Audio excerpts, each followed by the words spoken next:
Aka jawab utara ko. Aka sebra nawatu ozo nalagam tasubo jawab ko. Labbaik ya Hussein. Labbaik ya Hussein. Labbaik ya Hussein. Labbaik ya Hussein. Labbaik ya Hussein.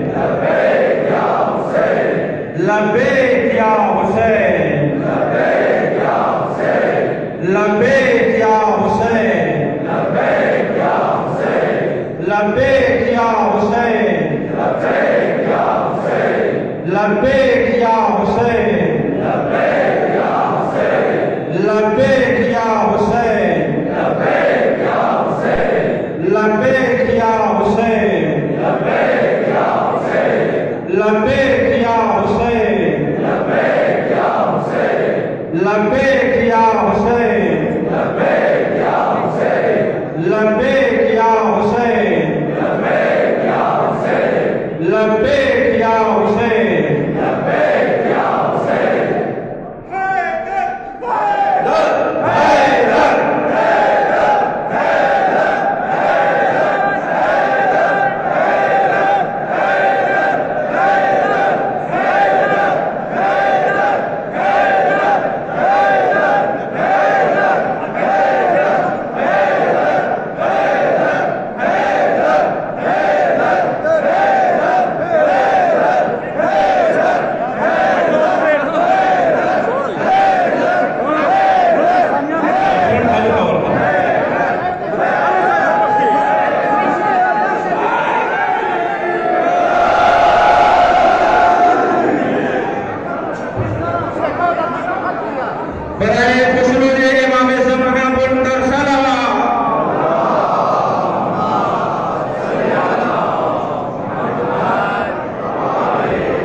میرا بڑے کو پکوان سے بعد شروع programme کا آغاز کو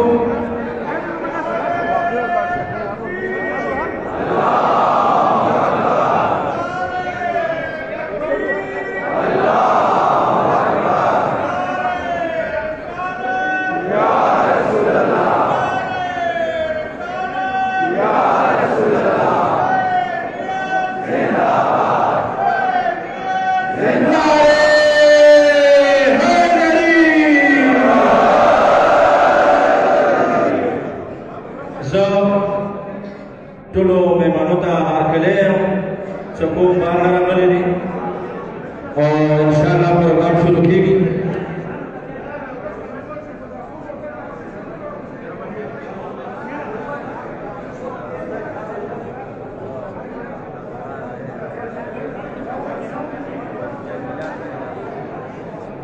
اوس کې تلاوت لپاره زه ذاکر اناس ته خواست کوم چې هغه راشي تلاوت کلام پاک ته پیش کړي ذاکر اناس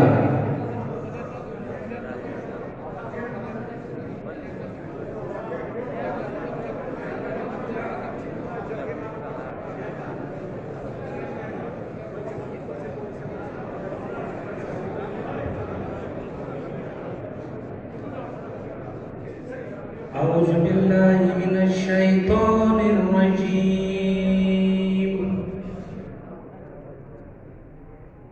بسم الله الرحمن الرحيم والعصر إن الإنسان لفي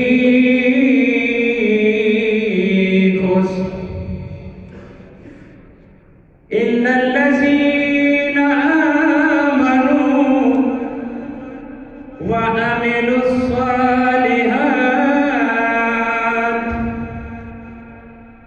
وتواصوا بالحق وتواصوا بالصبر صدق الله العلي العظيم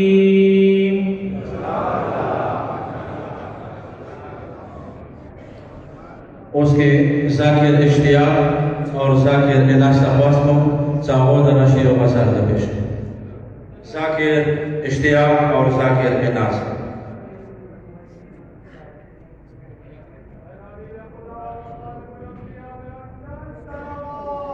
اللہ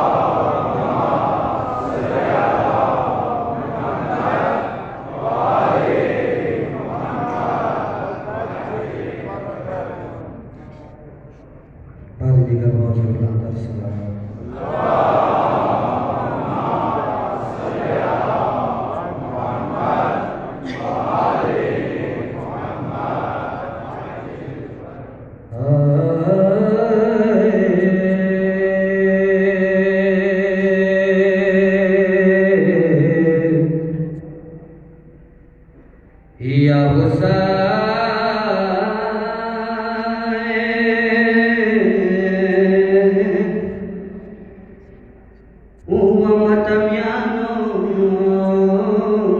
minisarahuyo wasurawara Husaina Wamatamiano sasade upavi sacho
دا نسل جمع کے شعر و شاعری یا نارباسی جائز تھے وہ ٹائم چونکہ ورکونے دے علامہ صاحب تا پدیما دے بلنگ کو کنٹرول کو سا علامہ صاحب سی آئی اغامو وہ محمد سے علی کی ذات کا عرفان لیتے تھے ایک لمحے میں ہی ساری حقیقت جان لیتے تھے رسالت کے زمانے میں صحابہ کی یہ عادت تھی رسالت کے زمانے میں صحابہ کی یہ عادت تھی منافق کو علی کے بغض سے پہچان لیتے تھے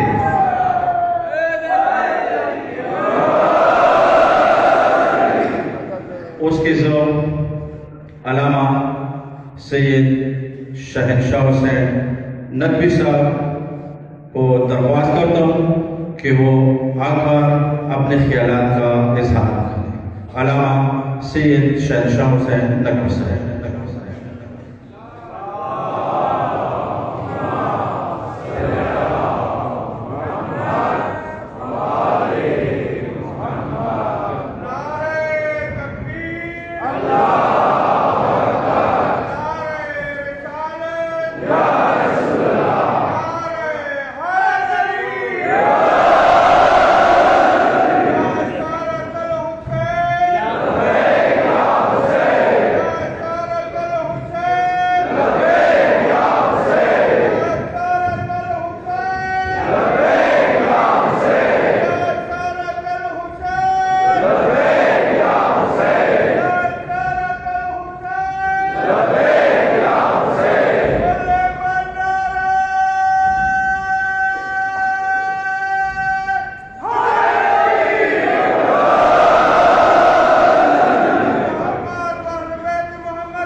أعوذ بالله من الشيطان الرجيم بسم الله الرحمن الرحيم الحمد لله الذي لا يبلغ مدحته القائلون ولا يحصي أماه العادون ولا يعدي حقه المجتهدون الذي ليس لصفته حد محدود ولا نعت موجود ولا وقت معدود ولا أجل ممدود فدر الخلائق بقدرته ونشر الرياح برحمته الصلاة والسلام على الرسول المسدد المصطفى الأمجد المحمود الأحمد سيدنا ومولانا ومولى الكونين جد الحسن والحسين معاني والقاسم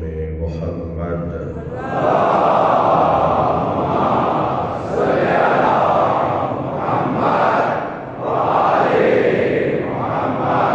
وآله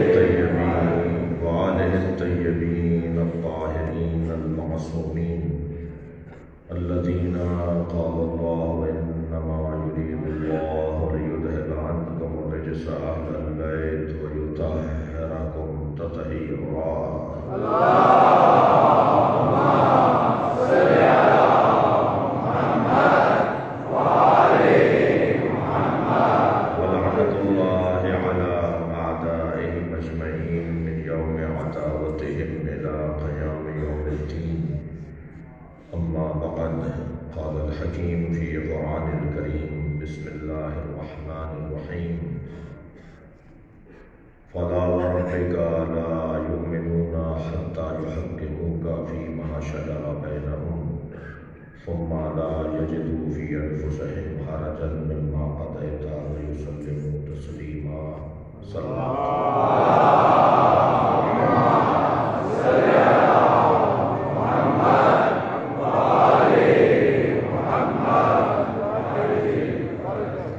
برادرم عزیزم، محمد علی بنگش کے مرحوم والد اور اس خانوادے کے دیگر مرحومین کے لیے اور آپ سب کے مرحومین کے لیے سورہ فاتحہ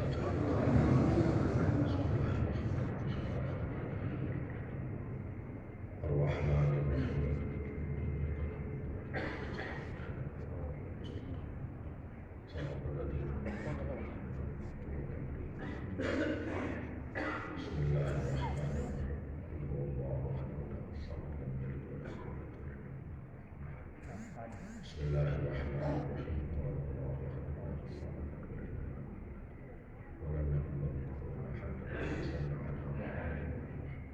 مغفرت کے لیے سلوات پڑھیں.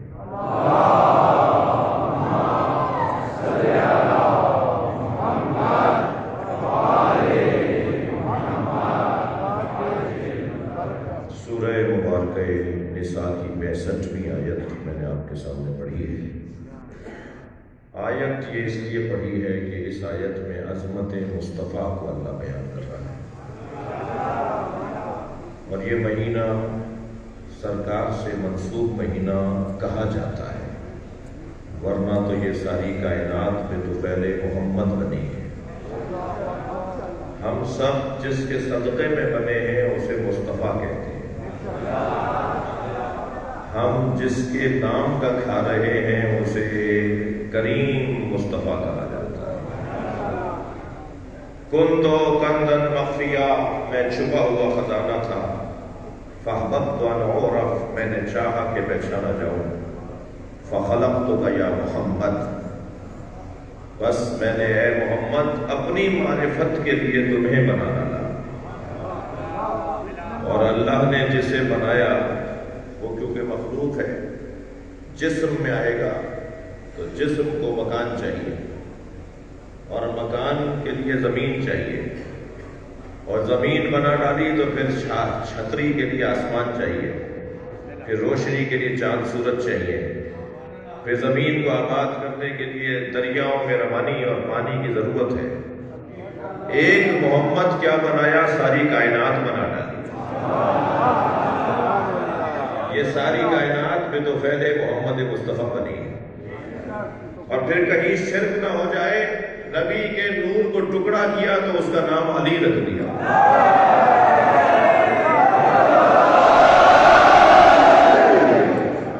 لہذا جو جز میں تبدیل ہو جائے وہ جز کا محتاج ہوتا ہے، اور جو محتاج ہوتا ہے وہ صمد نہیں ہوتا، جو صمد نہیں ہوتا وہ اللہ نہیں ہوتا.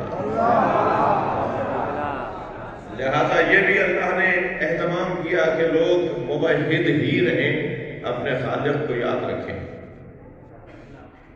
ساری کائنات میں تو پہلے سرکار دو جہاں بنی ہے، اور بنی بھی ان کے نام پر ہے اور چل بھی انہی کے نام پہ رہی ہے. اس مجلس کے لیے آپ نے مائک لگایا ہے، فرش بچھا ہے، ضرورت پڑتی تو پنکھے بھی چلتے. جی علماء کرام، ذوی الاحترام، قائدین ملت تشریف فرما ہے. شہر کے قائدین، دور دراز سے آئے ہوئے لوگ، یہ سب کیوں ہو رہا ہے؟ تاکہ یہ مجلس ہو. یہ جب مجلس ختم ہو جائے گی تو سب اپنے گھروں کو چلے جائیں گے. یہ ساؤنڈ سسٹم لپیٹ دیا جائے گا، یہ دروازے کھڑکیاں بند کر دی جائیں گی، اس لیے کہ جس کی وجہ سے یہ سب کچھ تھا وہ ختم ہو گیا. اگر یہ ساری کائنات اللہ نے بطفیل نبی بنائی ہے تو وہ تو چلے گئے، مدینہ منورہ میں ان کا مزار ہے، تو پھر یہ زمین لپٹی کیوں نہیں، یہ آسمان گرا کیوں نہیں، یہ چاند اور سورج کیوں ختم نہیں ہوئے، یہ پانی کی روانی ختم کیوں نہیں ہوئی؟ تو ایک جانب جس کی وجہ سے سب کچھ بنا تھا وہ تو جا چکا، پھر یہ سب چیزیں کیوں ہیں؟ تو ماننا پڑے گا کہ وہ مرے نہیں ہیں. بلکہ وہ ہمارے درمیان موجود ہیں، وہ ہمارے درمیان موجود ہیں۔ یہ اور بات ہے کہ جیسے جیسے ذمہ داری بدلتی رہی، نام تبدیل کیا جاتا رہا۔ شاعر کہتا ہے امام جتنے ہیں ایک نور سے ہے سب کا خمیر، ہیں ان میں سبھی محمد صغیر ہو کے کبیر۔ خیال ہے کہ نظر بندی مصور نے الٹ پلٹ کر دکھائی نہ ہو وہی تصویر۔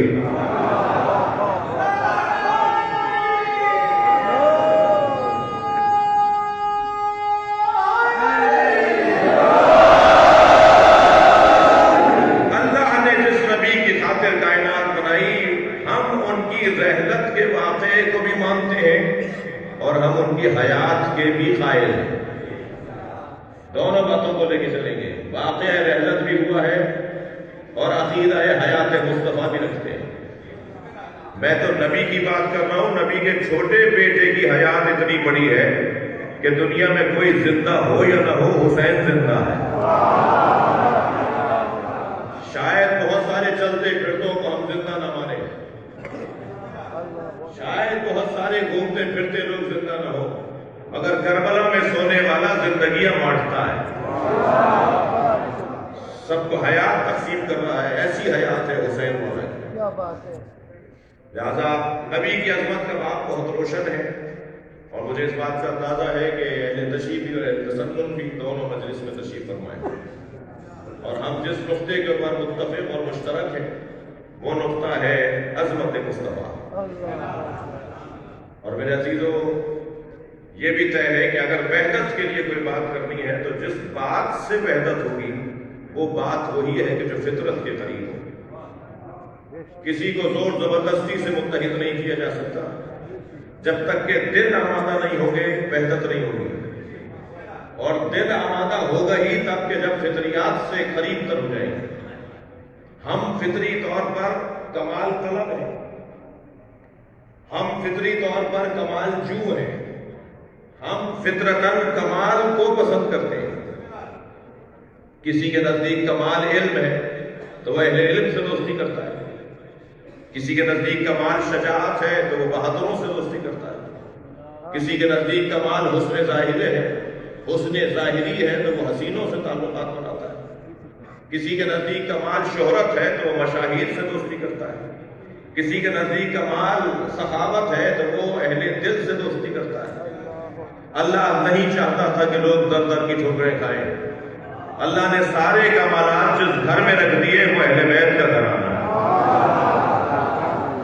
علم ان جیسا کہیں نہیں ہے، شجاعت ان پر ختم ہو جاتی ہے، سخاوت کا تو عالم یہ ہے کہ ان کے پاس ہوتا ہے تب بھی دے دیتے ہیں، نہیں ہوتا تب بھی دے دیتے ہیں۔ ایک جوان میرے پاس آیت لے کر آیا، مولانا اس آیت کو کیسے سمجھائیں گے؟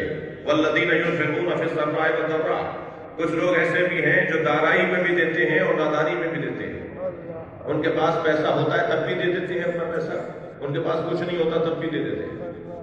وہ ایک بچہ کہنے لگا یہ کیسے سمجھیں گے، جب نہیں ہے تو کیسے دیں گے؟ میں نے کہا تمہارے ذہن میں کیا ہے؟ کہنے لگا مولانا پیسہ ہوگا تو ہم دیں گے نا۔ میں نے پیسہ ہوگا تو ہم دیں گے کہنے لگا۔ میں نے کہا تم دینے والے ہوتے تو تمہارے پاس پیسہ ہوگا۔ سخاوت کا کوئی تعلق پیسے سے نہیں ہے، سخاوت ایک امر قلبی ہے، ایک کیفیت قلبی ہے۔ بھائی کسی کو مسکرا کے دیکھ لینا بھی تو سخاوت ہے۔ ہم نے تو اپنے معاشرے میں اتنے کنجوس دیکھے ہیں جو مسکرا کے بات بھی نہیں کرتے۔ صلوات پڑھیں ذرا محمد و آلہ وسلم۔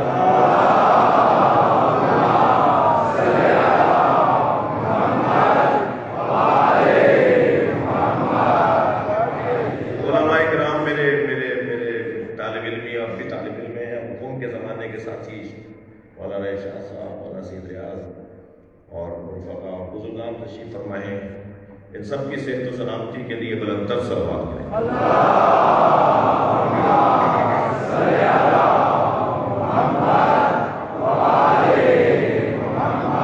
توجہ کر رہے ہیں آپ حضرات، آپ کی محبتوں کا ممنون ہوں، آپ بہت دور دراز سے تشریف لے کر آئے ہیں، سننا چاہتے ہیں اور میں بھی کچھ کہنا چاہتا ہوں۔ اور آج اس ترزئی کے اس اجتماع کے اندر اتنی بڑی تعداد میں لوگوں کی شرکت، علماء کرام کی شفقت اور آپ تمام مومنین